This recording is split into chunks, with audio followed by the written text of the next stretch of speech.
Welcome back friends, welcome to our study channel move on study. तो कहते हैं friends, जो भी बनना है अपने दम पर बने, क्योंकि आप दूसरों के दम पर शेर तो बन जाएंगे लेकिन जंगल वाले नहीं बनेंगे बल्कि सर्कस वाले बनेंगे। तो फ्रेंड्स, आज का अपने आप में सबसे बड़ा स्वयं बने, ये आप लोगों के सामने एक मोटिवेशनल कोट्स था जो आप लोगों के लिए काफ़ी ऊर्जावान बनाएगा। तो चलिए आज का क्लास को स्टार्ट करते हैं। आप लोग के बीच में मैं रेलवे ALP CBT 2 के लिए सेट नंबर 17 स्टार्ट करने जा रहा हूँ, जो कि आप लोग का पार्टी 100 क्वेश्चन हो गए। इसके साथ साथ मैं आप लोगों को बताना चाहता हूँ, इस चैनल के माध्यम से आप लोग देख सकते हैं, मैं इस चैनल के प्लेलिस्ट में आप लोगों का पार्टी का जो क्वेश्चन आएगा यानी कि 100 क्वेश्चन मैं प्लेटफॉर्म बुक का सारे सेट को अपलोड कर दूंगा, जहाँ तक कि आज हमारे पास 17वां सेट आ चुका है।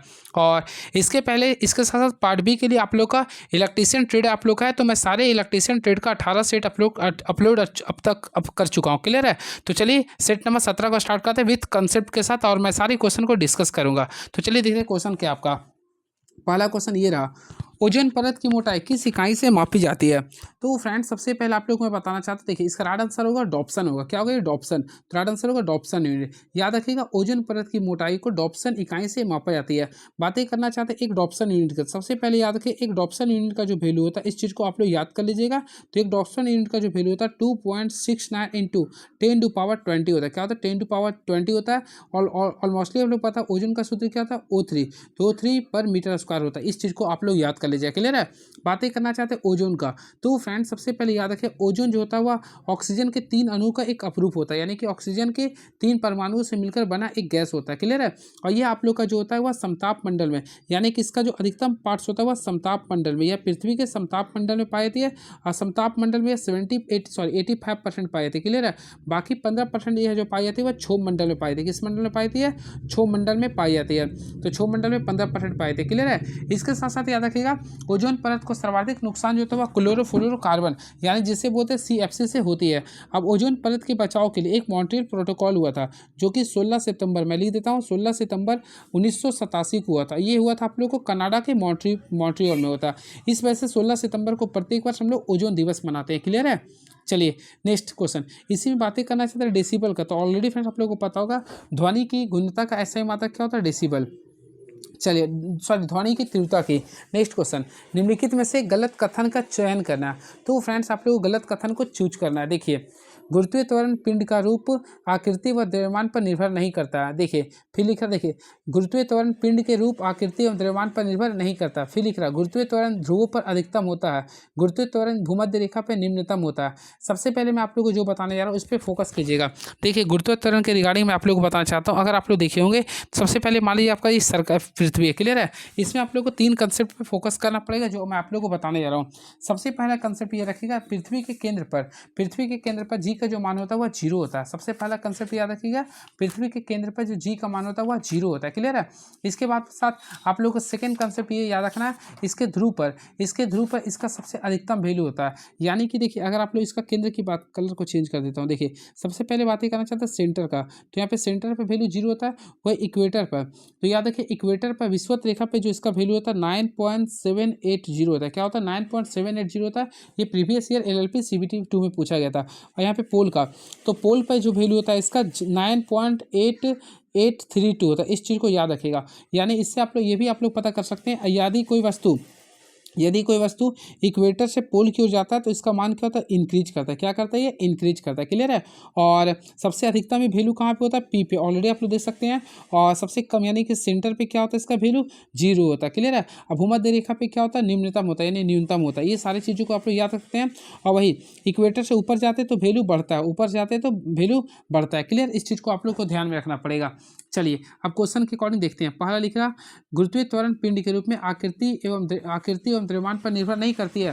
मोस्टली फ्रेंड्स ये गलत है, ये आप लोग का निर्भर करती है। तो आप लोग ये कैंसिल कर देना है। फिर बोल रहा अगला, सॉरी, यहाँ पर आकृति एवं द्रव्यमान पर निर्भर नहीं करते। बिल्कुल, ये आप लोग का जी का मान जो आकृति एवं द्रव्यमान पर निर्भर नहीं करता है, क्योंकि ऑलवेज हम जानते हैं मास जो आप लोग का होता है कांस्टेंट होता है। क्या होता है? मास आप लोग का कांस्टेंट होता है। नेक्स्ट, गुरुत्वीय त्वरण जी ध्रुवों पर अधिकतम होता है। अभी जस्ट मैं आप लोग को बताया, ध्रुव पर सबसे अधिकतम होता है, इसका वैल्यू होता है 9.832 होता है। क्लियर है? गुरुत्वीय त्वरण जी भूमध्य रेखा पर निम्नतम होती है। मोस्टली फ्रेंड्स आप लोग को बताया था, गुरुत्वीय विषुवत रेखा पर जो वैल्यू होता है 9.780 होता है, 9.780 होता है। क्लियर है? यदि लिफ्ट किसी त्वरण से ऊपर की ओर जा रही है तो किसी पिंड के आभासी भार उसके वास्तविक भार से कम होगा। नहीं, ये गलत है। अगर ऊपर जा रही है तो इसकी भार जो था आभासी भार से अधिक होती है। क्या होती है? अधिक होती है। तो ऑप्शन नंबर डी इसमें आप लोगों का गलत दिख रहा था और आप लोगों को क्वेश्चन वही पूछ रहा था। तो ऑप्शन नंबर डी को काफ़ी अच्छे से क्लिक कर सकते हैं। तो राइट आंसर होगा option number D is the right answer. Clear है? चलिए अब नेक्स्ट क्वेश्चन देखते हैं क्या लिख रहा है। जब सरल आवर्त गति करने वाली कण अपनी गति के अंत बिंदुओं से गुजरता है तो क्या होता है? तो हमेशा याद रखिए, देखिए उसकी गति ऊर्जा शून्य होती है। ऑलमोस्टली इसकी गति ऊर्जा क्या होती है? शून्य होती है। त्वरण अधिकतम होने लगता है, वेग भी शून्य होता है। तो राइट आंसर कीजिए। तो राइट आंसर होगा उपयुक्त सभी। याद रखिए, जब सरल आवर्त गति करने वाली कण अपनी गति के अंत बिंदुओं से गुजरता है तो उसकी गति ऊर्जा शून्य होती है, त्वरण अधिकतम होता है, वेग क्या होता है? शून्य होता है। इस चीज़ को आप लोग याद रखिएगा। क्लियर है? चलिए अब नेक्स्ट क्वेश्चन देखते हैं क्या लिख रहा है ये। तो नेक्स्ट क्वेश्चन फ्रेंड्स आप लोगों के सामने ये रहा। विरामावस्था से चलकर एक ट्रेन 2 मीटर प्रति सेकंड स्क्वायर के एक समान त्वरण से 1 मिनट तक चलती है। तो इतने समय में ट्रेन द्वारा तय की गई दूरी ज्ञात करना है। सबसे पहले आप लोग विरामावस्था चलना, तो इनिशियल वेलोसिटी का वैल्यू 0 लिखिएगा, नहीं 0 मीटर प्रति सेकंड लिखिएगा। क्लियर है? एक्सेलरेशन का वैल्यू ऑलरेडी दिया है, 2 मीटर प्रति सेकंड स्क्वायर लिख रहा है।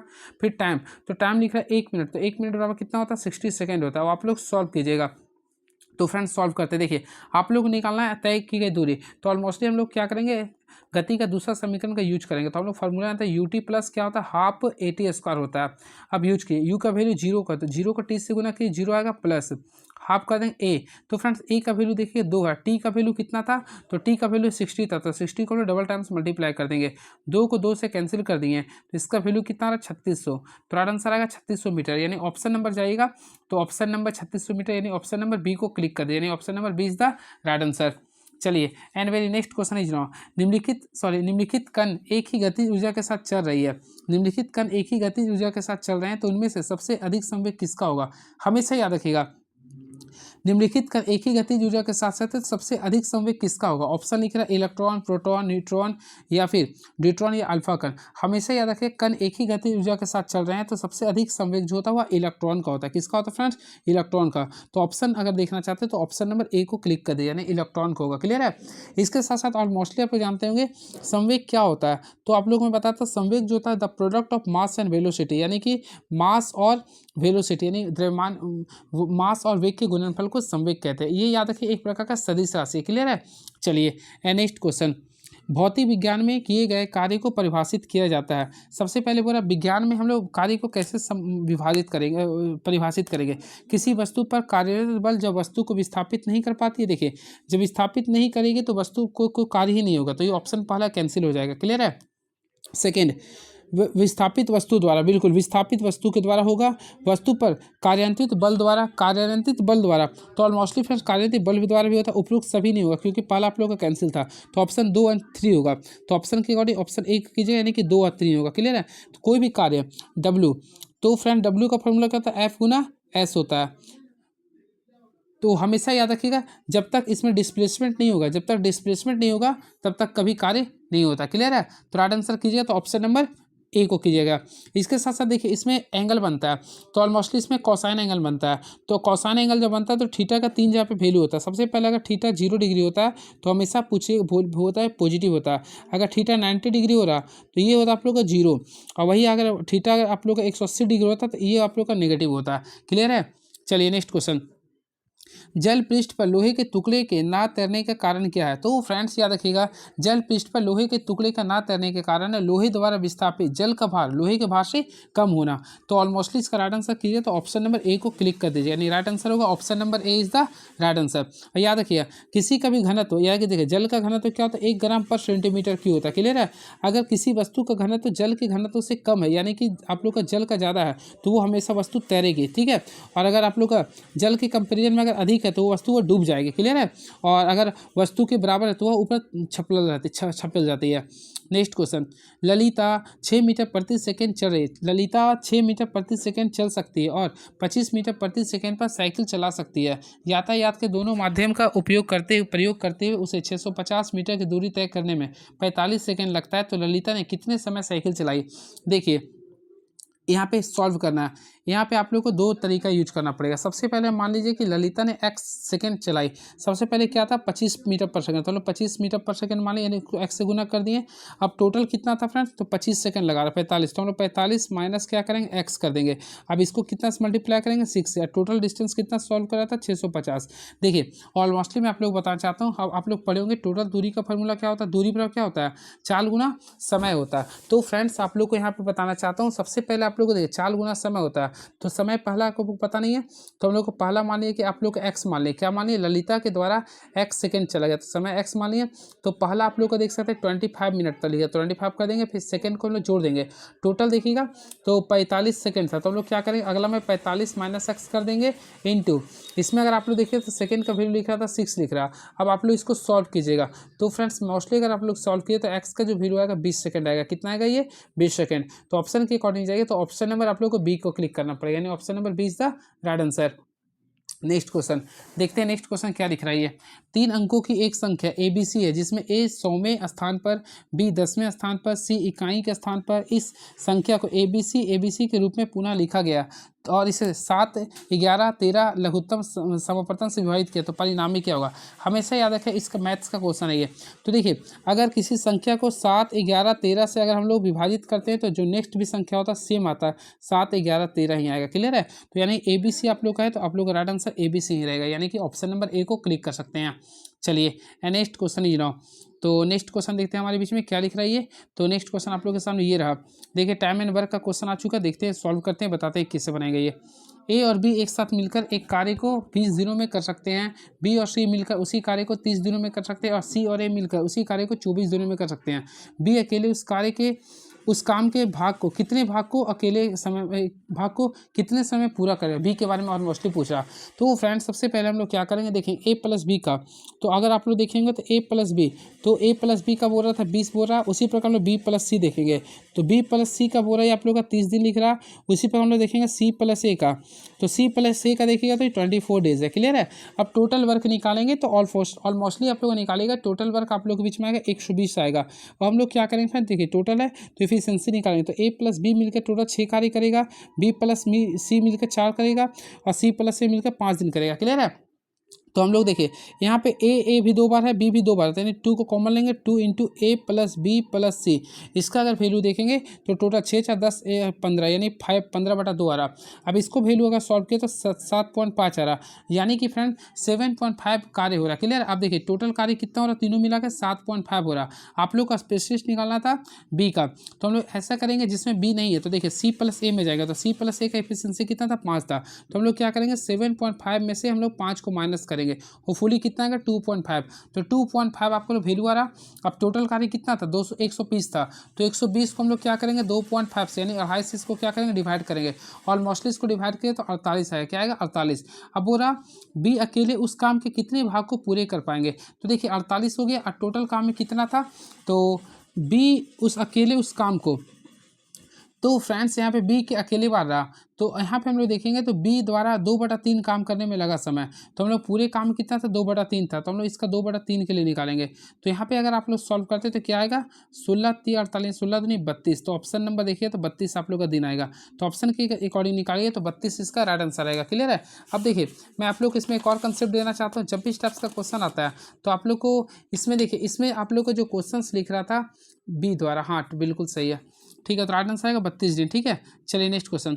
एक छात्र एक कागज को समचतुर्भुज के आकार में काटता है जिसकी भुजाओं की माप 5 सेंटीमीटर और छोटे विकर्णों की माप 6 सेंटीमीटर है, तो समचतुर्भुज का क्षेत्रफल ज्ञात करें। सबसे पहले आप लोग को बताना चाहते हैं एक फार्मूला आप लोग याद कर लीजिए, 4a² बराबर होता है d1 का स्क्वायर, देखिए d1 का स्क्वायर होता है प्लस d2 का स्क्वायर होता है। 4 भुजा का वैल्यू 5 है, तो 5 का स्क्वायर क्या करेंगे 25। अब d1 छोटा भुजा का वैल्यू 6 बोला था 36 कर देंगे, प्लस d2 का हम लोग स्क्वायर निकालेंगे, तो 25 क्या होता है 100 होता है, 100 बराबर 36 प्लस d2 का स्क्वायर करेंगे, तो यहाँ से ऑलमोस्टली D2 का वैल्यू निकालेंगे तो 100 में से 36 करेंगे तो कितना आएगा 64 आएगा।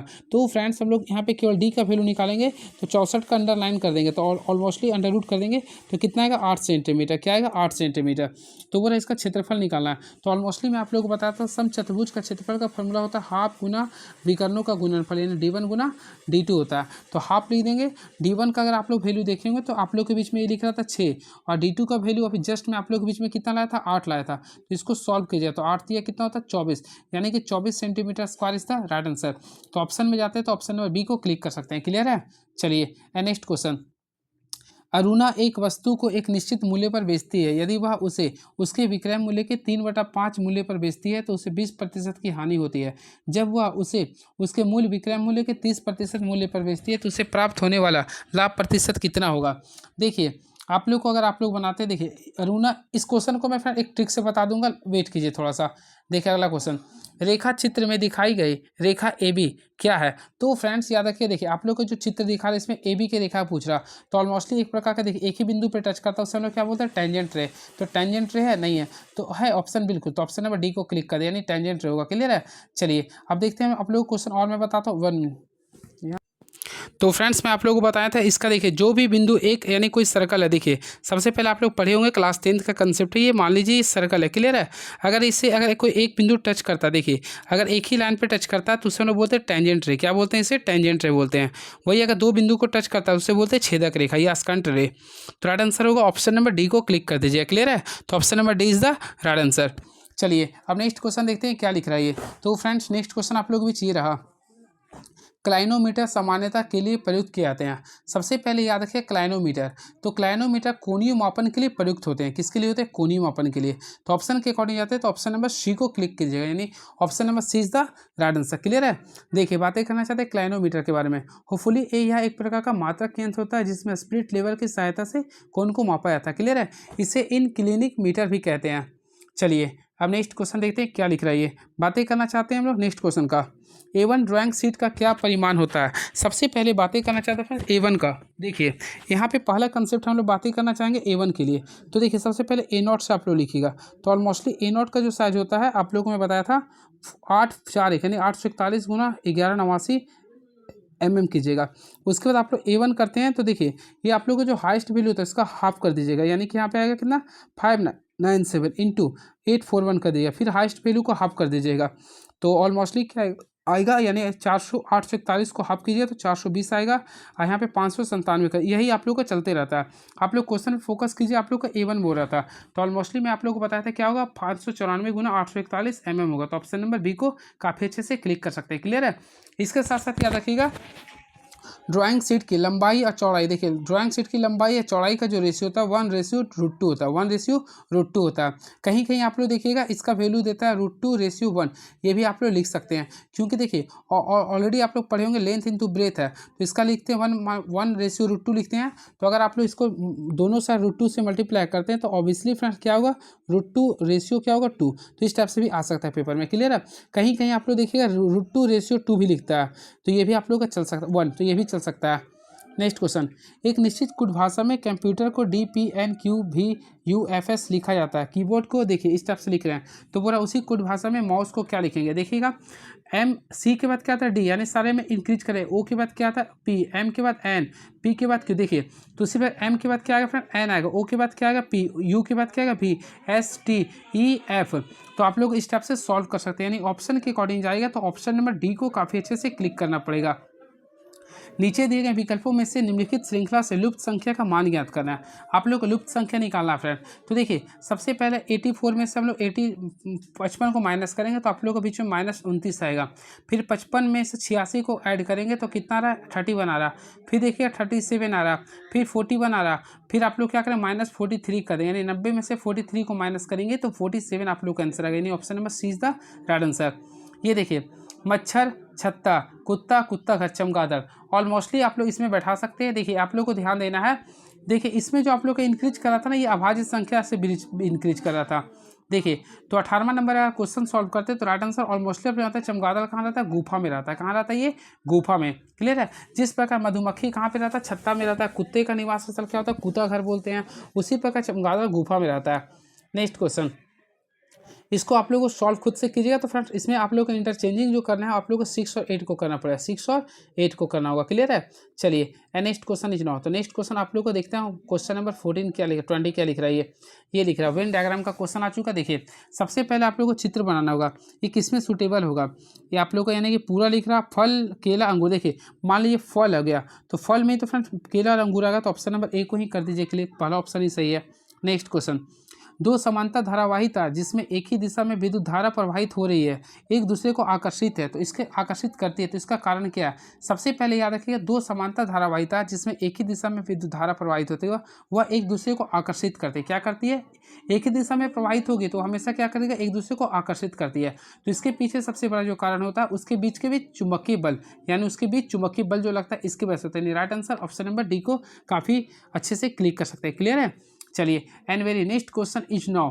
तो फ्रेंड्स नेक्स्ट क्वेश्चन आप लोगों के सामने ये रहा, लघु पतन के समय विद्युत धारा लघु पतन के समय परिपथ में विद्युत धारा क्या होता है। ऑलमोस्टली आप लोग देखे होंगे विद्युत परिपथ में धारा हमेशा क्या होता है। देखिए लघु परिपथ के समय परिपथ में विद्युत धारा का मान क्या होता है, हमेशा याद आप लोग देखे होंगे जब भी शॉर्ट सर्किट होता है तो उसमें करंट क्या, यानी कि जो करंट होता है करंट का वैल्यू पूरा बढ़ जाता है, यानी कि पूरा बढ़ जाएगा, यानी मैक्सिमम चला जाता है, मैक्सिमम हो जाता है।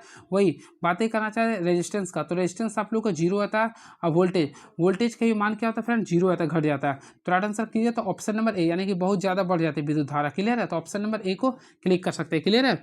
चलिए याद रखिए जब बंद परिपथ में धारा का प्रवाह बहुत ज़्यादा बढ़ जाती है तो उसे बोलते हैं लघु परिपथ। क्लियर है। और धारा के मान बढ़ने से वोल्टेज का मान क्या होगा, ऑलरेडी आप लोग जानते हैं। देखिए आई का जो रिलेशन होता है आई बराबर क्या लिखिएगा, वी बाई आर लिखिएगा। क्लियर है।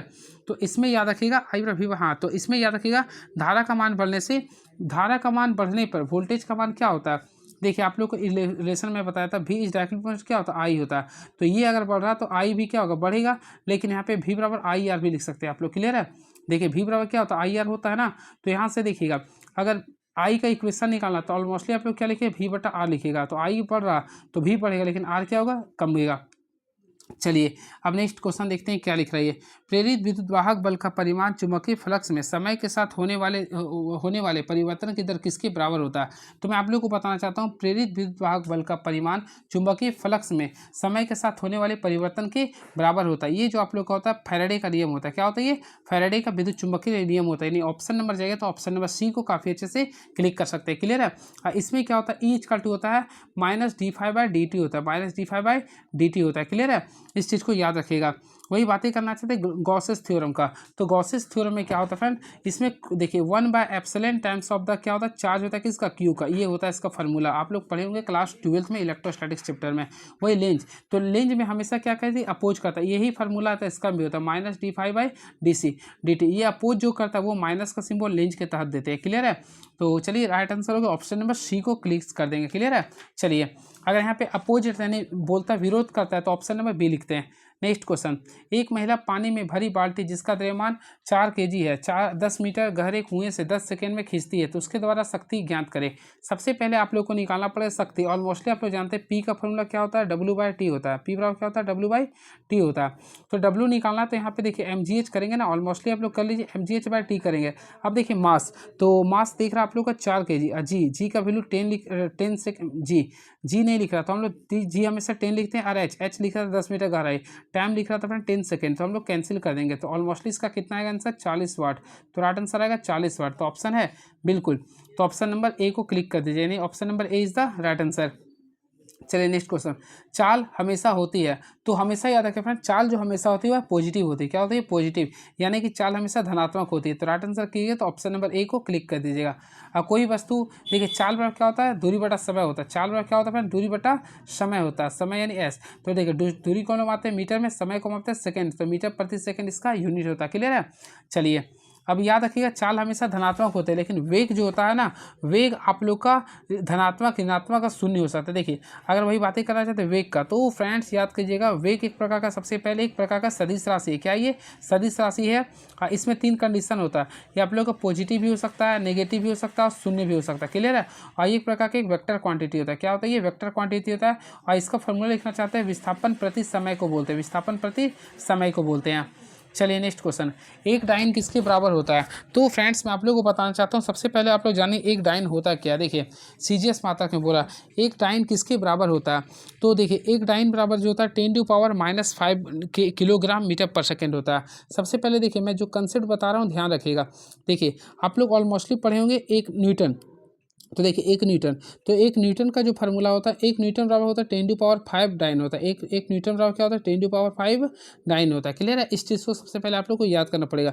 लेकिन आप लोग यहाँ पे देख रहे हैं आप लोग को एक डाइन बोल रहा है, तो एक डाइन बोल रहा ना, तो एक देखिए आप लोग को हम लोग मैं बताया था एक न्यूटन बराबर क्या होता है 10⁵ डाइन, तो आप लोग को एक डाइन निकालेगा तो क्या लिखा 10⁵ न्यूटन लिखिएगा ना। अब ऑलमोस्टली आप लोग को न्यूटन का फार्मूला पता है, तो देखिए न्यूटन को हम देखिए न्यूटन को आप लोग तोड़ते हैं तो क्या होता है न्यूटन को F बराबर ma होता है, तो मास का क्या होता है kg होता है और ए का यानी मीटर प्रति सेकंड स्क्वायर होता है।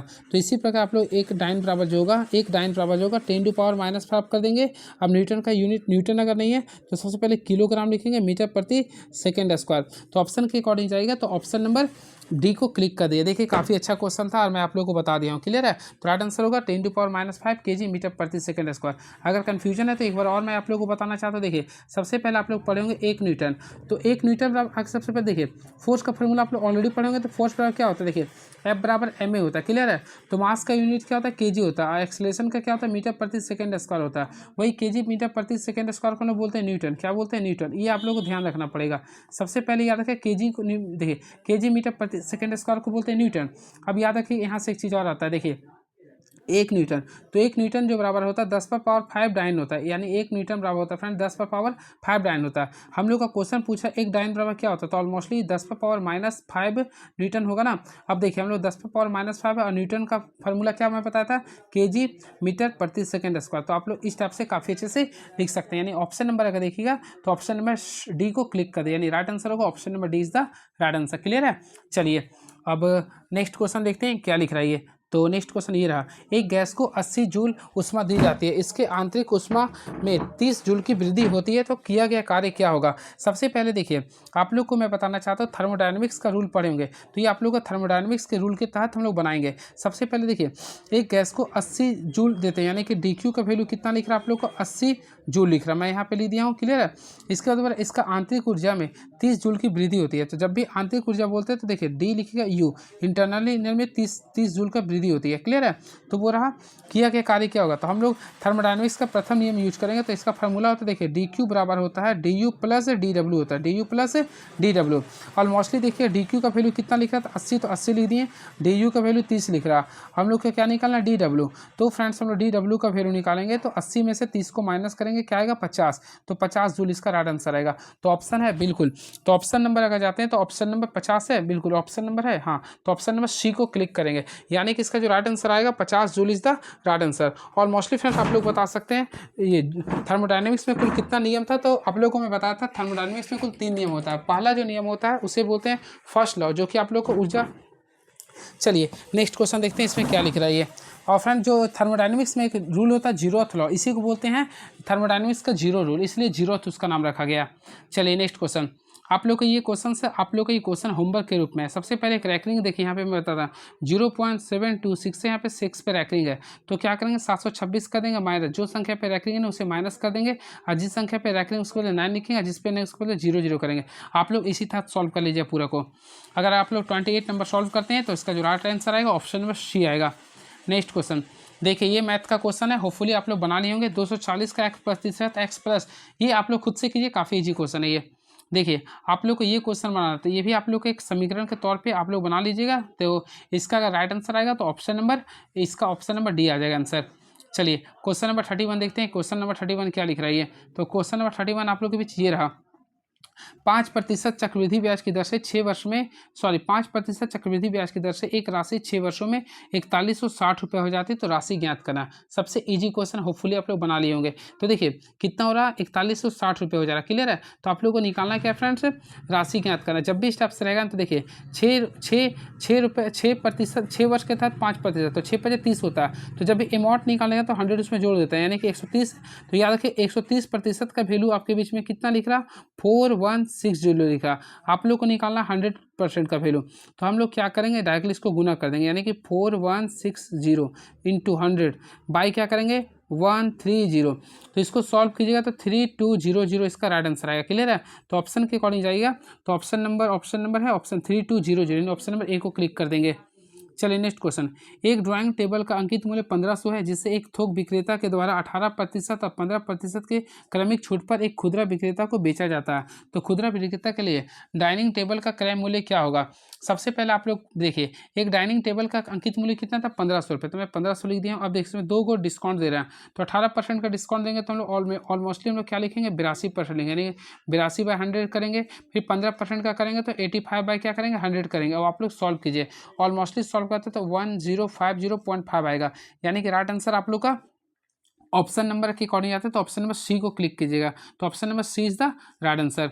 चलिए, मापनी स्केल 1:1 में किन किन वस्तुओं को ड्राइंग बनाई जाती है। सबसे पहले देखिए आप लोग पढ़ेंगे आरएफ के बारे में, तो फ्रेंड्स सबसे पहले आरएफ के बारे में आप लोगों को बता देना चाहता हूँ। देखिए आरएफ का फार्मूला आप लोग जानिए। सबसे पहले देखिए आरएफ का फार्मूला जानिए, तो आरएफ को मैं बताया था, इसका फार्मूला होता है सबसे पहले हम लोग न्यूमरेटर में जो लिखते हैं वह लिखते हैं ड्राइंग स्केल। क्या लिखते हैं, drawing scale by actual scale, ये आप लोग का फार्मूला होता है, drawing scale by actual value होता है। क्लियर है, अब इसका रेशियो अगर निकालते हैं तो ड्राइंग स्केल का वैल्यू होता है √2 और इसका वैल्यू होता है √3।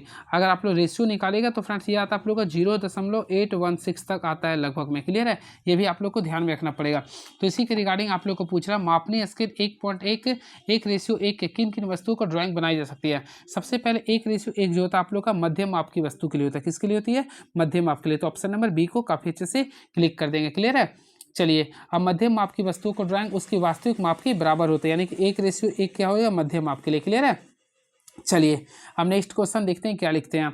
तो नेक्स्ट क्वेश्चन ये रहा, चलिए नेक्स्ट क्वेश्चन देखते हैं फ्रेंड्स क्या लिख रहा है। आप लोग ऑलमोस्टली पढ़ेंगे, देखिए 1:1 रहेगा तो हम लोग इसको क्या बोलते हैं, यानी कि इक्वल वेव यानी फुल बोलते हैं। फिर आप बताइए 2:1 है, फिर मान लीजिए कि यहाँ पे 1:2, दोनों का नाम क्या होता है। देखिए सबसे पहले देखिए मैं इसका ट्रिक बताता हूँ, आप लोग कभी नहीं भूलेगा।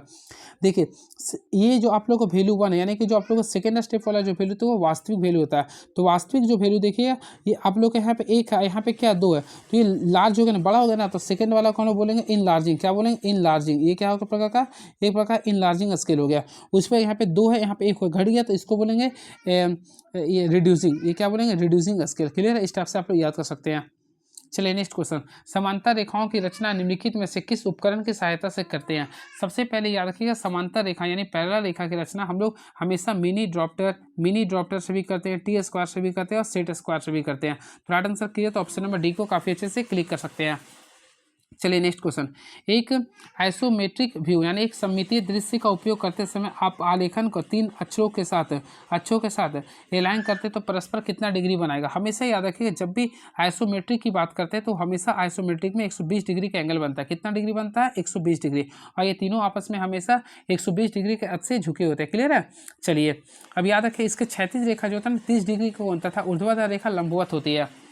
चलिए and very next question is now, निम्नलिखित 4 आकृतियों में से तीन में एक निश्चित प्रकार की समानता है और एक असंगत है, तो असंगत को पहचानना है। चलिए देखते हैं क्या असंगत है। सबसे पहले फ्रेंड आप लोग देखिए, सबसे पहले दी गई आकृति 1 को छोड़कर अन्य सभी आकृति के अंदर देखिए जितना रेखा है उतना ही रेखा द्वारा उसकी आकृति बनाई गई है। देखिए इसमें कितना 1 2 3 है, अब इसमें भी 3 है तो इसमें कितना बना दिए 1 2 3 4 बना दिए। तो पहला में आप लोग देखिए क्या इसमें देखिए 1 2 3, इसमें 1 2 3 कर दिए। अगला में देखिए इसमें देखिए 1 2 3 4 5 है, 1 2 3 4 5 आ गया। तो इस प्रकार देखिए ना, इसमें देखिए छठा 1 2 3 4 5 6 अंदर भी 6 है। तो ऑप्शन के अकॉर्डिंग देखिए तो ऑप्शन नंबर ए आप लोग का गलत हो रहा है, यानी कि 36 का right answer option number A is the right answer.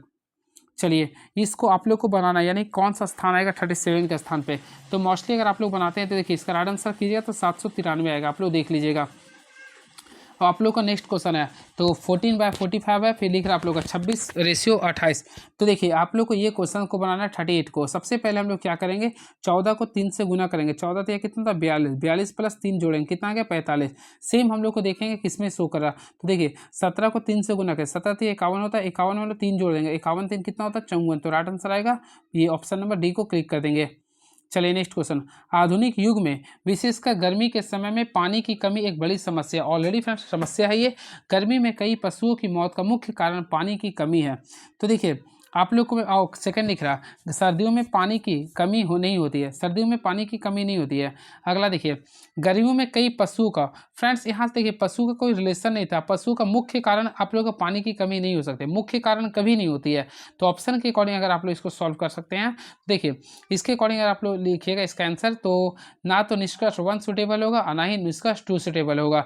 देखिए गर्मियों में पशुओं का मुख्य कारण ये है, ऐसा तो नहीं होता सर्दियों में पानी की कमी नहीं होती, ऐसा नहीं है, तो दोनों निष्कर्ष पालन नहीं करते हैं। 40 नंबर क्वेश्चन, तो 40 नंबर, असंगत युग्म का चयन करना, वायुयान, pilot, car, mechanic, bus driver, TV remote. तो फ्रेंड्स इसमें असंगत को चुनना। ऑलरेडी देखिए वायुयान को कौन चलाता है, पायलट, बस को कौन चला रहा है, ड्राइवर, टीवी को कौन चलाता है, रिमोट, लेकिन कार को मैकेनिकल नहीं चलाते, ड्राइवर चला जाते हैं। तो ऑप्शन नंबर बी को क्लिक कर सकते हैं।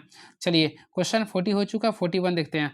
ऊंचाई ट्रांसफार्मर का प्रयोग किस लिए करते हैं? ऑलमोस्टली फ्रेंड्स आप लोग को बोला ऊंचाई यानी कि स्टेप अप ट्रांसफार्मर का प्रयोग किस लिए करते हैं, तो मैं आप लोग को बताना चाहता हूँ स्टेप अप ट्रांसफार्मर का प्रयोग वोल्टेज बढ़ाने के लिए करते हैं। क्या कहते हैं? वोल्टेज को बढ़ाने के लिए। तो ऑप्शन है बिल्कुल, तो ऑप्शन नंबर डी को क्लिक करेंगे, यानी ऑप्शन नंबर डी को काफी अच्छे से क्लिक कर सकते हैं। क्लियर है? और ट्रांसफार्मर एक ऐसा उपकरण है जो बिना शक्ति नष्ट किए प्रतिवर्ती धारा के ईएमएफ का मान को बढ़ाता है। इसमें याद रखिए कांस्टेंट क्या होता है, फ्रीक्वेंसी हमेशा कांस्टेंट होता है, पावर भी क्या होता है, कांस्टेंट होता है। क्लियर है? और लो वोल्टेज को हाई वोल्टेज में बदलता है और हाई वोल्टेज को लो वोल्टेज में बदलता है। क्लियर है? इसके साथ साथ याद रखिएगा ट्रांसफार्मर के दो प्रकार होते हैं, एक होता है स्टेप अप ट्रांसफार्मर, एक होता है स्टेप डाउन ट्रांसफार्मर होता है। क्लियर है? चलिए अब नेक्स्ट क्वेश्चन देखते हैं क्या लिख रहा है ये। परिभाषा से विद्युत क्षेत्र की इकाई न्यूटन प्रति कूलम है, तो विद्युत क्षेत्र का समतुल्य इकाई क्या होगी? फर्स्ट ऑफ ऑल देखिए विद्युत क्षेत्र यानी कि इलेक्ट्रिक एरिया का फॉर्मूला होता है न्यूटन प्रति कूलम। क्लियर है? तो यहाँ पे बोला विद्युत क्षेत्र का समतुल्य इकाई क्या होगा, यहाँ से आप लोग को इक्विवेलेंट इकाई निकालना है। सबसे पहले देखिए मैं आप लोग के सामने बताना चाहता हूँ, ये देखिए आप लोग को विद्युत क्षेत्र का मात्रक होता है, ये क्या हो गया, मैं मान लीजिए कि इसको मैं मापता हूँ, तो ये आप लोग को मैं लिखूंगा। देखिए सबसे पहले इसका तरीका होता है, तरीका ये होता है, आप लोग को विद्युत क्षेत्र के बारे में बता रहा हूँ। तो देखिए ये लिख रहा हूँ न्यूटन पर कूलम लिख रहे हैं, न्यूटन पर कूलम लिख रहे हैं। क्लियर है? तो न्यूटन को प्रति कूलम, इसको आप लोग को चेंज करना होगा कि किसका समतुल्य होगा। ऑलरेडी फ्रेंड्स अगर आप लोग ऑप्शन के अकॉर्डिंग जाएगा तो इसका राइट आंसर लिख रहा है ऑप्शन नंबर सी लिख रहा है। क्या लिख रहा है? ऑप्शन नंबर सी लिख रहा है। चलिए मैं आप लोगों को बताना चाहता हूँ सी कैसे होगा। देखिए वोल्ट पर मीटर भी इसको बोलते हैं, क्या लिखते हैं, वोल्ट पर मीटर भी बोलते हैं। देखिए सबसे पहले विद्युत क्षेत्र की इकाई क्या होता है, तो ऑलरेडी आप लोगों को मैं बताया था। देखिए विद्युत क्षेत्र, तो विद्युत क्षेत्र का जो मात्रक होता है वह वोल्ट पर मीटर भी होता है। क्या होता है? वोल्ट पर मीटर होता है, विद्युत वोल्ट पर मीटर होता है। तो वोल्ट के लिए क्या लिखें, वी, और मीटर को एम लिखेंगे। तो इस टाइप से आप लोग ऑप्शन नंबर सी को क्लिक कर सकते हैं। क्लियर है? चलिए एंड नेक्स्ट क्वेश्चन, विद्युत रोधियों की प्रतिरोधकता कितनी होती है, यानी कि friends what is the resistivity of insulator. तो फ्रेंड्स याद रखिएगा हमेशा अधिकतम होती है, यानी इसमें याद रखिएगा जो मैक्सिमम होता है और जो पॉजिटिव में होता है। तो ऑप्शन नंबर डी को काफ़ी मोहब्बत से क्लिक कर सकते हैं। क्लियर है? इसके साथ साथ याद रखिएगा प्रतिरोधकता का जो एसआई मात्रा होता है वह ओम मीटर होता है। क्या होता है? ये ओम मीटर होता है। और सबसे इंपॉर्टेंट क्वेश्चन पूछता है किसी चालक का प्रतिरोधकता किस किस बातों पर निर्भर करता है। सबसे पहले याद रखना ये पदार्थ की प्रकृति पे, यानी पदार्थ की प्रकृति पर निर्भर करता है, पदार्थ की प्रकृति पे निर्भर करता है। उसके साथ साथ ये जो निर्भर करता है ये तापमान पे निर्भर करता है, यही कि दो चीज़ पे ये निर्भर करता है, क्वेश्चन पूछता है। क्लियर है? और बातें करना चाह इसमें और कुछ वैसा तो है नहीं। अब प्रतिरोध कैसे मात्रा क्या होता है? ओम होता है। और कंडक्टिविटी का स्पेसिफिक कंडक्टिविटी का जो इन्वर्स होता है उसे बोलते हैं सिग्मा, यानी कि रो का इन्वर्स क्या होता है? सिग्मा होता है। क्लियर है? चलिए अब नेक्स्ट क्वेश्चन, ये क्वेश्चन आप लोगों का क्वेश्चन है, प्रत्येक 10 ओम के दो प्रतिरोधक समांतर क्रम में संयोजित है। इसके बाद इस संयोजन को 10 ओम के तीसरे प्रतिरोध और 6 वोल्ट की बैटरी के साथ श्रेणी क्रम में संयोजित करते हैं, तो बैटरी द्वारा आपूर्ति की गई शक्ति को ज्ञात करना है।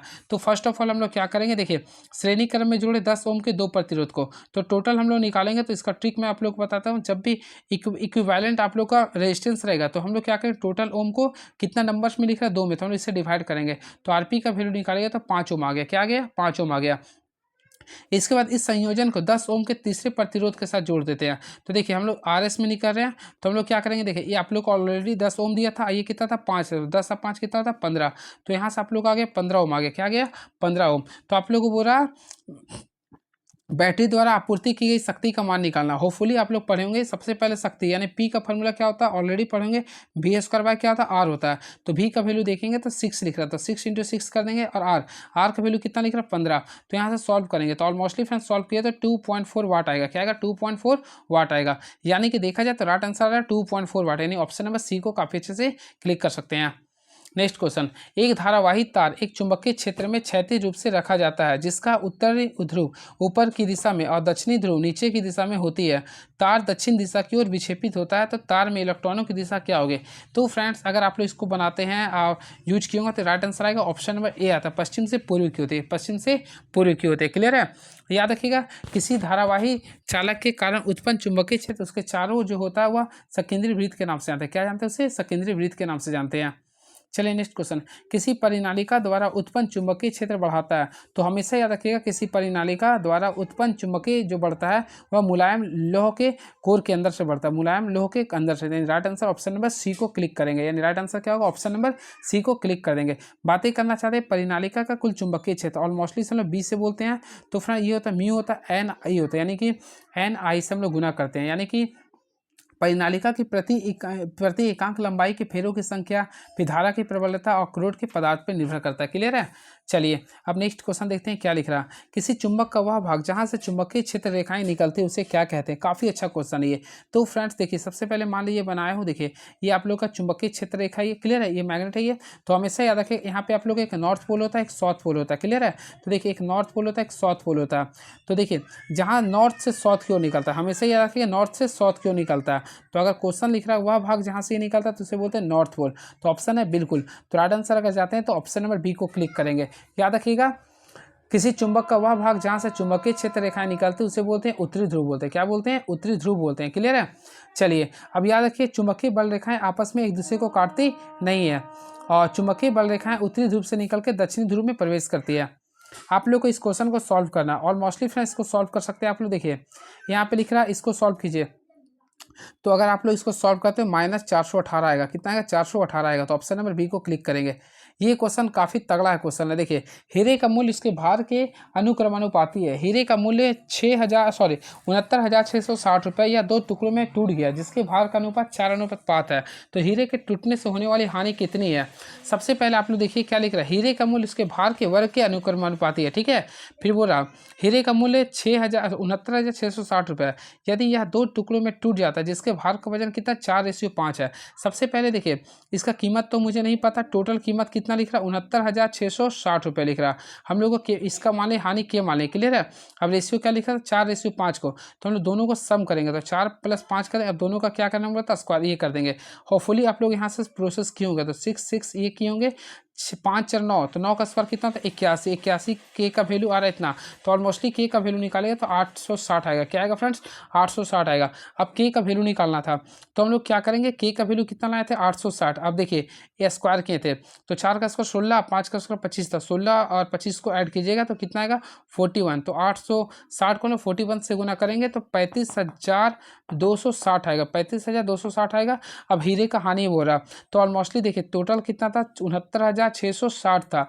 हम लोग इसमें से माइनस किसको करेंगे? तो 35,260 को माइनस करेंगे तो इसका राइट आंसर कितना आएगा? 34,400 आएगा, 34,400। तो ऑप्शन के अकॉर्डिंग जाते हैं तो ऑप्शन नंबर आप लोग का D is the right answer. काफ़ी अच्छा क्वेश्चन था, काफ़ी अच्छा क्वेश्चन है ये। ये सब SSC CGL का क्वेश्चन है ये। PQR की आयु का अनुपात 4:7:9 के अनुपात में 8 वर्ष पहले आर की आयु क्यू के आयु के बराबर थी, तो वर्तमान में आयु को उसकी आयु का योग कितना होगा? सबसे पहले क्या करना, देखिए रेशियो लिखिए, ये 4 है रेशियो, फिर 7 रेशियो 9 रेशियो है।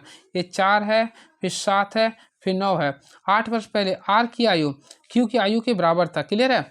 तो हम लोग क्या बोल, 8 वर्ष पहले आर की आयु जो है क्यू की आयु के बराबर था। तो आर की, मान लीजिए पी है आपका, ये क्यू है, ये आर है, तो आर की आयु क्यू के, तो आर का क्या 9x है, तो 8 वर्ष पहले, तो यानी माइनस करेंगे 8 वर्ष पहले किसकी आयु के बराबर था? तो फ्रेंड्स लिख रहा है क्यू, तो क्यू का कितना था? 7, तो हम लोग 7x मान लगेंगे। तो यहाँ से सॉल्व किया तो 2x का वैल्यू 8 आएगा, ऑलमोस्टली x का वैल्यू निकालते तो 4 आ गया। कितना आ गया? 4 आ गया। तो हमें निकालना है वर्तमान में उसकी आयु का योग क्या हो गया? 4 है ना, तो हम लोग सारे के ऐड करेंगे तो देखिए 7 9 16, 16 4 कितना हो गया? 20 आ गया। तो 20x निकालना था, 20x का वैल्यू कितना था? 4 था, तो 4 को इससे मल्टीप्लाई करें 80, यानी ऑप्शन नंबर ए को क्लिक कर सकते हैं। नेक्स्ट क्वेश्चन, ये सरल करना था, बोर्ड मास के तरीका है, आप लोग बना लिए होंगे डी मास के तरीका से। तो फ्रेंड्स करेक्ट आंसर आएगा जो ऑप्शन नंबर डी आएगा, 1280 आएगा। चलिए बस क्वेश्चन देखिए 50 को मैं सॉल्व करवा दिया हूँ। अब 51 इसको मैं हमेशा स्किप करता हूँ, ग्राफ वाले को आप लोग देखिएगा खुद से। नेक्स्ट क्वेश्चन, इसमें ब्लैंक होल को प्रदर्शित कर रहा, तो देखिए ऑप्शन के अकॉर्डिंग देखिए तो इसमें ब्लैंक होल को प्रदर्शित कौन कर रहा है, तो ऑब्वियसली आप लोग देखिएगा ऑप्शन नंबर बी, यानी ये जो आप लोग को ब्लैंक होल को प्रदर्शित कर रहा है, तो right answer option number B को क्लिक कर देंगे। चलिए अब नेक्स्ट क्वेश्चन देखते हैं, इसमें क्वेश्चन नंबर हमारा नेक्स्ट क्या लिख रहा है ये। तो फ्रेंड्स नेक्स्ट क्वेश्चन, वेल्ड प्रतीक को प्रस्तुत करता है। देखिए इसमें वेल्डिंग के प्रतीक हो रहा, तो सबसे पहले याद रखिएगा वेल्ड प्रतीक सिंबल प्रस्तुत करता है। ये जो आप लोग का सिंबल दिख रहा है ना, ये आप लोग का स्पॉट वेल्ड है। क्या ये स्पॉट वेल्ड है? क्लियर है। चलिए अब नेक्स्ट क्वेश्चन देखते हैं क्या लिख रहा है ये। निरंतर मोटी रेखा का दूसरा नाम क्या होता है? हमेशा याद रखिएगा निरंतर मोटी रेखा का वस्तु रेखा या ऑब्जेक्ट रेखा बोलते हैं। तो ऑप्शन के अकॉर्डिंग रखिएगा तो इसका राइट आंसर होगा वस्तु रेखा। तो निरंतर मोटी रेखा को वस्तु रेखा बोलते हैं। इसका वैल्यू बोलेंगे तो इसका होता है 1 mm कंटिन्यूस मोटी होता है। क्लियर है। चलिए and very next question is now, दिए गए 4 शब्दों में से 3 किसी तरह से संगत और एक असंगत है, तो असंगत की चयन करना है। देखिए ईट मोती पान हुकुम, तो ऑप्शन के अकॉर्डिंग देखिए ईटा पान हुकुम ये आप लोग का कार्ड का आता है, लेकिन मोती एक अलग होता है, तो ऑप्शन नंबर बी को क्लिक कीजिएगा। चलिए 57 को स्किप कर रहा हूँ, ये सारे क्वेश्चन इजी को मैं स्किप कर देता हूँ। चलिए अब देखिए कुछ अध्यापक लेखक है, सभी लेखक पाठक है। सबसे पहले फ्रेंड्स हम लोग बातें करना चाहते हैं कुछ अध्यापक का। देखिए सबसे पहले कुछ अध्यापक को ले लें, इसको क्या मानना है? लेखक, तो लेखक मान लिया। फिर बोला सभी लेखक क्या है? पाठक है। इस टाइप से आप लोग को लेना पड़ेगा। बोला कुछ पाठक अध्यापक है, तो देखिए कुछ पाठक, तो ये पाठक अध्यापक ऑलमोस्टली है, कुछ लेखक पाठक ऑलमोस्टली, तो दोनों आप लोग का सही हो जाएगा। तो राइट आंसर निष्कर्ष 1 और निष्कर्ष 2 दोनों सही करता है, यानी ऑप्शन नंबर ई को क्लिक कर देंगे। देखिए इसको सॉल्व करना है। देखिए आप लोग को बनाना होगा इसको, काफ़ी अच्छे से देखते हैं क्या लिख रहा है ये। सबसे पहले W एड्रेट एक्स का, तो एड्रेट का वैल्यू लिख रहा है आप लोग का ए बी की माँ है, यानी कि W जो है ना आप लोग का एक्स की माँ हो। यहाँ पे मैं आप लोगों को समझा दूँ, ये माइनस में लिख रहा है। क्लियर है। फिर एड्रेट पे लिख रहा है, यानी एक्स जो है ना वाई की माँ है, तो चलिए वाई को माँ कर दिए। फिर आप लोग का डॉलर लिख रहा है, ए बी का भाई, यानी वाई जो आप लोग का जेड का भाई है। अब बोला W जेड से किस प्रकार संबंधित है? W का जेड से रिलेशन, तो ये आप लोग का W है और ये जेड है। तो ऑलमोस्टली फ्रेंड देखिए ये आप लोग अगर कीजिएगा तो ये दादी आ जाएगा ना, तो ऑप्शन के अकॉर्डिंग जाएगा, तो ऑप्शन नंबर हो जाएगा ग्रैंड मदर, तो ऑप्शन नंबर सी को क्लिक कर देंगे।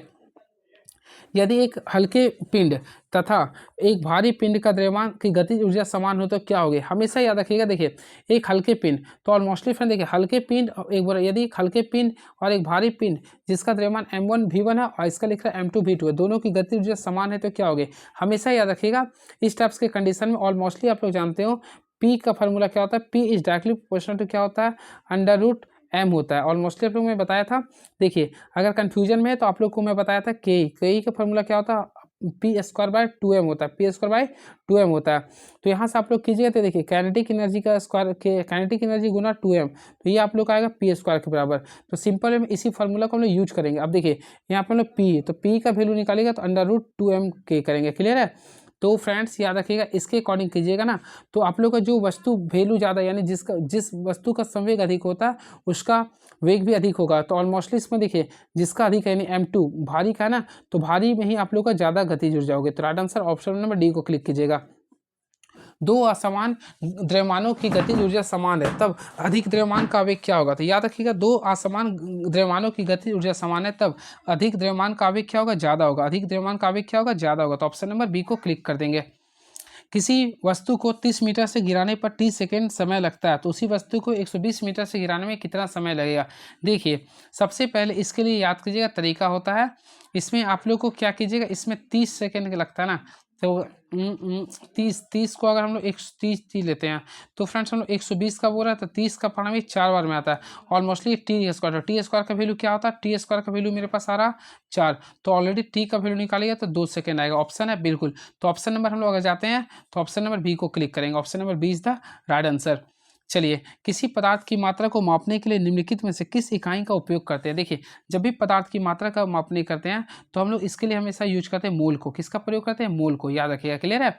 और एक मोल का जो वैल्यू होता है उसे अवगाद्रो की संख्या बोलते हैं, जिसका वैल्यू होता है 6.022 × 10⁻23 होता है। क्लियर है। वही बातें करना चाहते हैं लक्स का, तो ऑलरेडी फ्रेंड्स आप लोग पढ़े होंगे ल्यूमिनस इंटेंसिटी का ऐसा ही मात्रक होता है लक्स होता है, मोल में बता दिया हूँ। टेस्ला होता है चुंबकीय क्षेत्र का, जूल किसका होता है? कार्य का। यदि एक लड़का समान रफ्तार से चल रही ट्रेन में बैठा हुआ है एवं गेंद हवा में फेंकता है तो क्या होगा। तो हमेशा देखिए, अगर यदि एक लड़का समान रफ्तार से चल रही ट्रेन में बैठा है एवं एक गेंद को हवा में फेंकता है तो गेंद उसके हाथ में गिरेगी। यह घटना जड़त्व के नियम के कारण होती है। क्या होती है? उसके हाथ में गिरेगी, लेकिन किसके कारण? जड़त्व के नियम के कारण। तो राइट आंसर किए तो ऑप्शन नंबर ए को किसको कीजिएगा? सी को। यदि ट्रेन मंदित गति से गतिशील है तो वह गेंद को ऊपर फेंकता है तो उसके आगे गिरेगा, यानी कि अगर त्वरण में यानी कि नेगेटिव में है तो वह आगे गिरेगी और त्वरित गति से है तो वह पीछे गिरेगी। ये तीनों कंडीशन में होता है। क्लियर है? चलिए नेक्स्ट क्वेश्चन।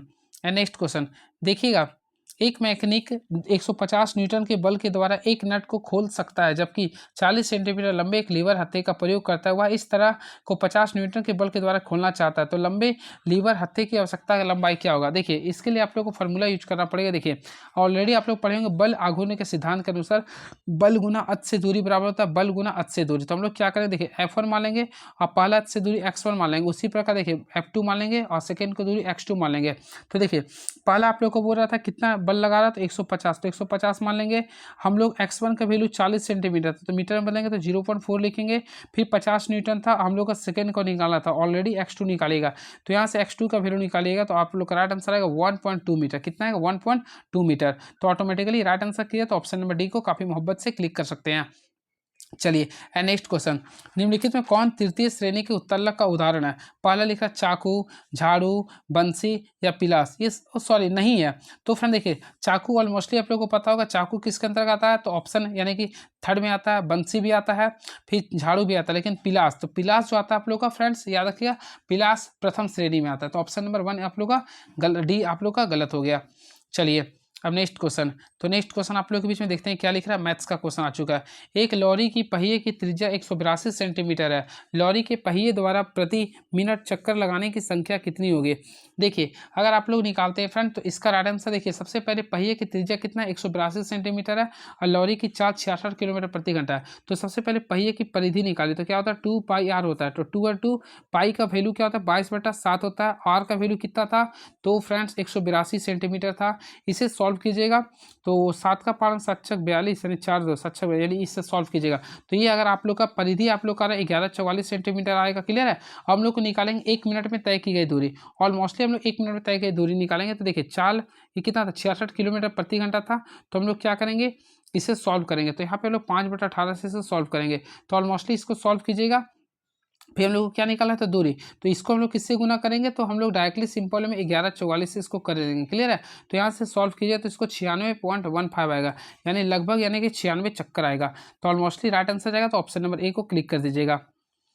नेक्स्ट क्वेश्चन, तो नेक्स्ट क्वेश्चन को है ये आप लोग बनाइए। अब देखिए क्या बोला, धारा की दिशा में नाव की चाल स्थिर में नाव की चाल की 125% है।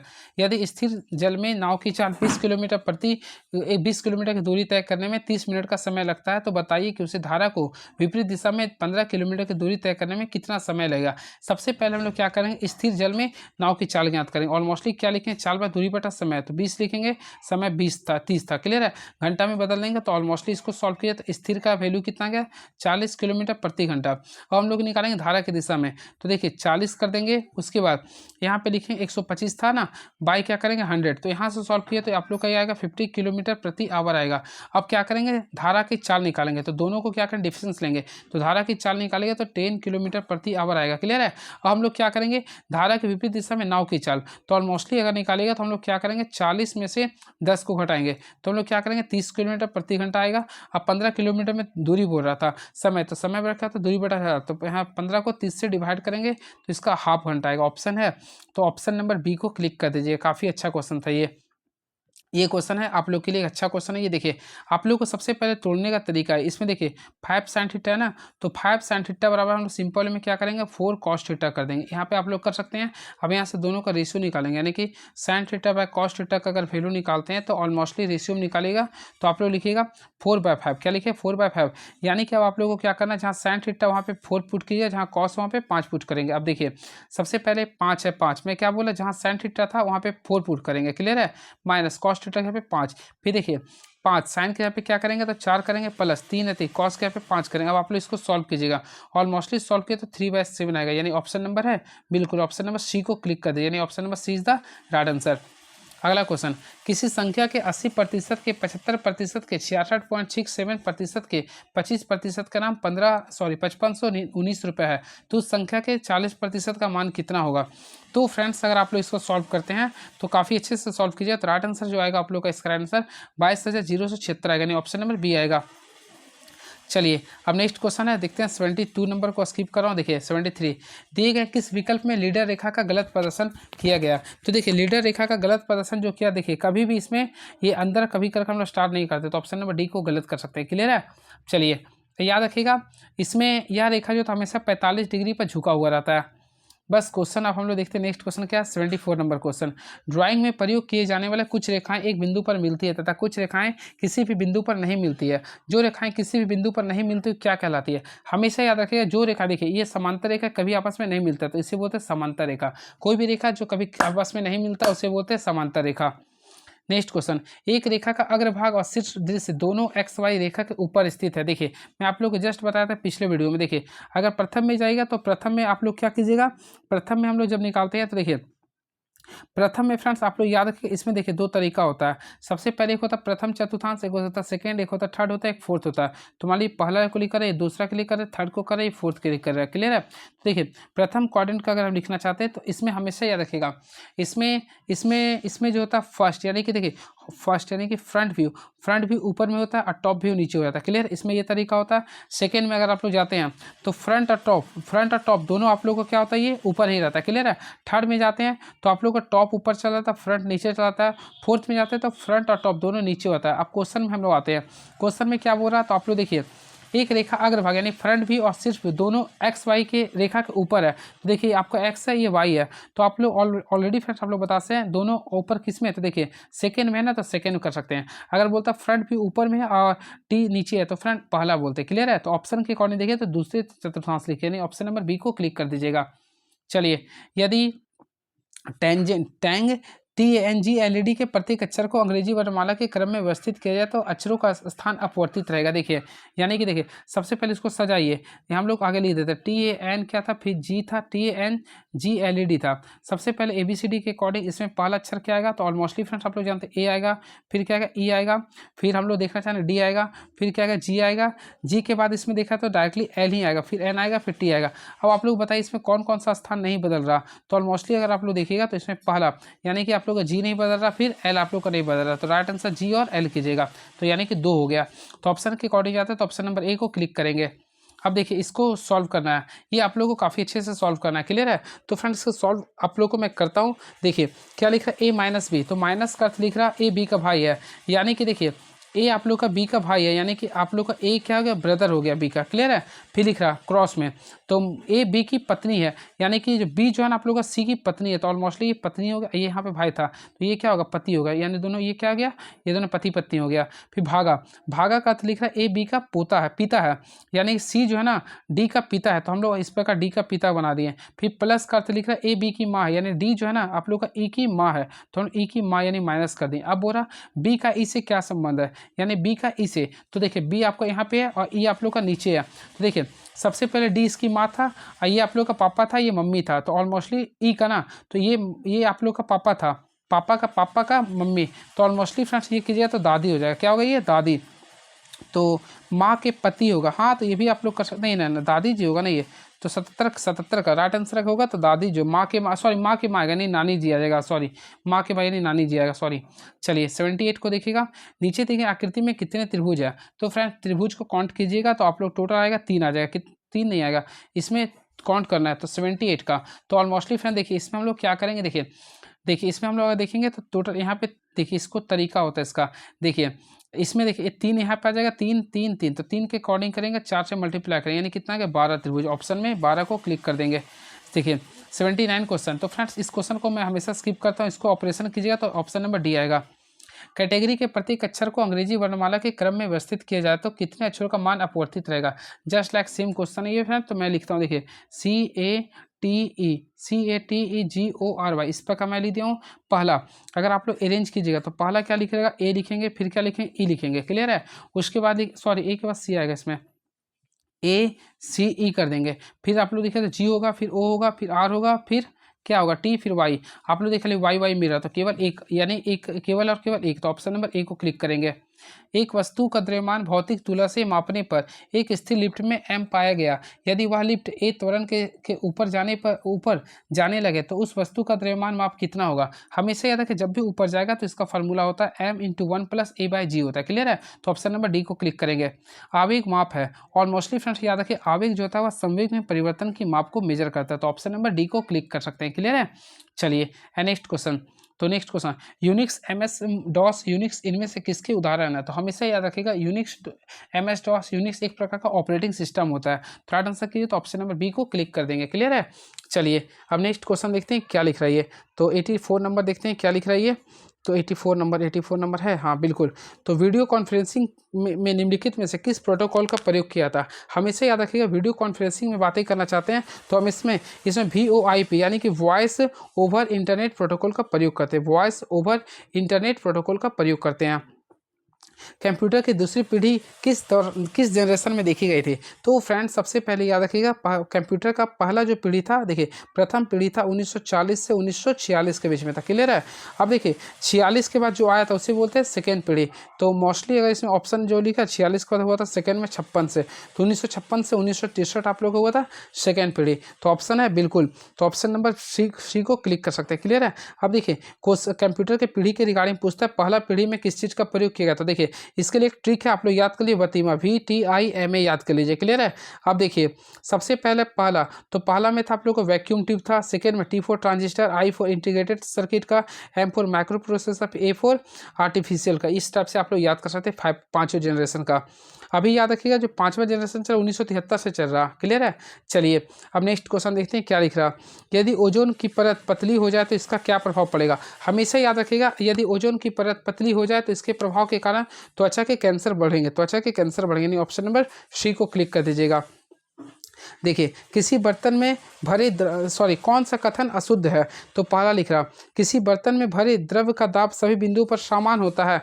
तो ऑलमोस्टली फिर देखिए किसी बर्तन में भरे कौन सा शुद्ध है, किसी बर्तन में भरे द्रव का दाब सभी बिंदुओं पर समान होता है। तो फ्रेंड्स याद रखिएगा द्रव का दाब प्रेशर जो होता है समान लंबवत गहराई पर होता है। अगर लंबवत गहराई बोलता तब होता, तो यहाँ पे देखिए सभी बिंदुओं पर बोला इसलिए गलत हो गया, तो ऑप्शन 1 ही गलत हो गया। बाकी क्या लिखा, किसी क्षैतिज तल में द्रव का दाब सभी बिंदु, क्षैतिज रहेगा तो सही है।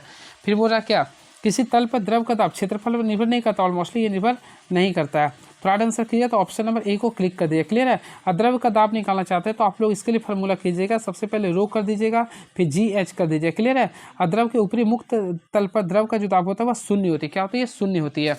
चलिए 88 नंबर क्वेश्चन देखते हैं क्या लिख रहा है। 3 घंटियाँ एक साथ बजना आरंभ करती है जिनमें से प्रत्येक 0.25 सेकेंड, 0.1 सेकेंड और 0.125 सेकेंड के बाद बजती है, तो कितने सेकेंड बाद वह पुनः एक साथ बजेगी। सबसे पहले क्या करेंगे, 25 सेकेंड है तो हम लोग 25 को डिवाइड करेंगे, तो 25/100 करेंगे। फिर 0.1 सेकेंड यानी 1/10 करेंगे। फिर 0.125 है तो इसे तोड़ेगा तो 125 बटा क्या करेंगे 1000 करेंगे।